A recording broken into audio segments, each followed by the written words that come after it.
Welcome to the Skelton Report. I'm Mark Nathaniel Skelton. Today we're going to be discussing memory. Be sure to like, share, and subscribe for this information and more like it. All right, so I kind of want to break down human memory, what I'm learning, because it's a lot more complex than I once thought. There's a lot of memory systems that operate together in our brain, and there's different levels and different types. So I thought it would be good to share some information on that, especially as it pertains to like neurocognitive disorders such as dementia, Alzheimer's, and mental health.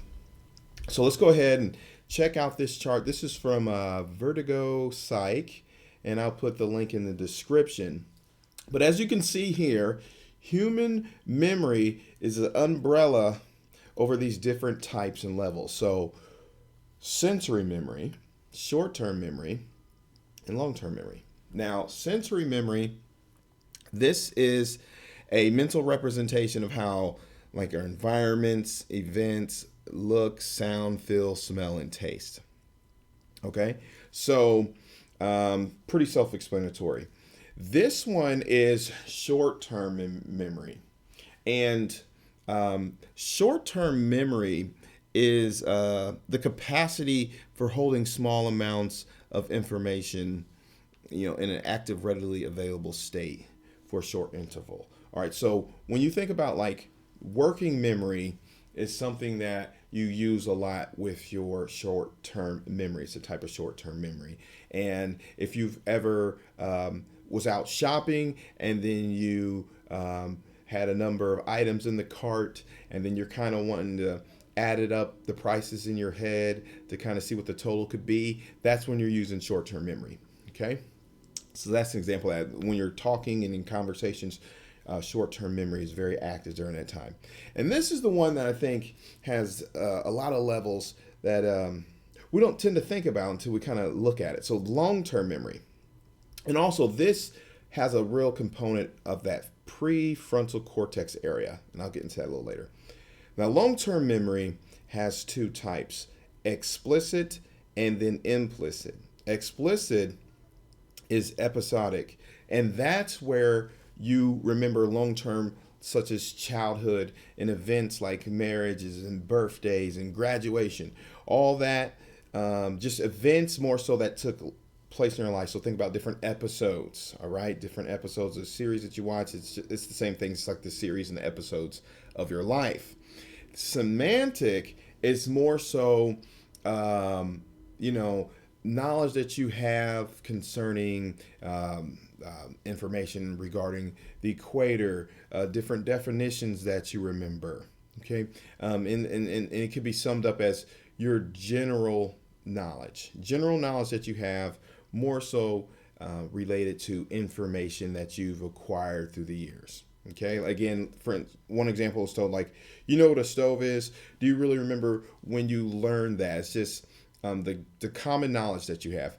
These two are known as declarative, all right? And I'll explain that a little bit later, because the other type of memory is implicit memory, all right? And procedural, so that's like riding a bike, all right, cooking. I would put this under what I'm learning is like muscle memory, all right? When you've learned how to do a certain task or chore, and it's called implicit because you can kind of do it unconsciously, like brushing your teeth, right? You just do that without thinking. Driving, you just do that without thinking.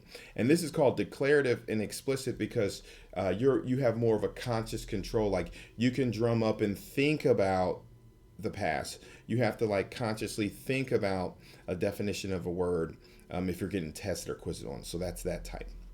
The reason why I bring these up is because in what a lot of literature says, and this may help explain if a loved one or someone you may know or working with has dementia or neurocognitive disorder, generally this area, the short-term memory, is the area that's going to kind of be decline first. Okay, you'll kind of see the decline in this area first. And that means, that's why it may be more difficult to have conversations, because this area is real. You need your short-term memory when you're talking, even right now when you're listening to me, you have to hold this information.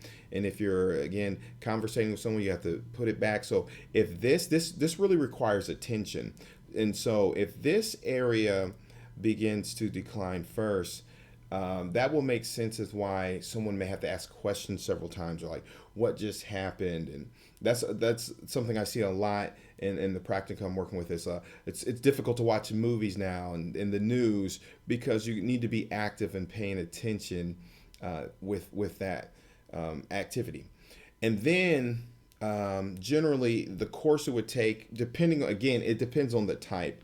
Then these begin to kind of start going offline a little bit, more so like episodic memory. But again, a little less common. What you'll really see of dementia is you'll see the short term fade away, and then more of the declarative.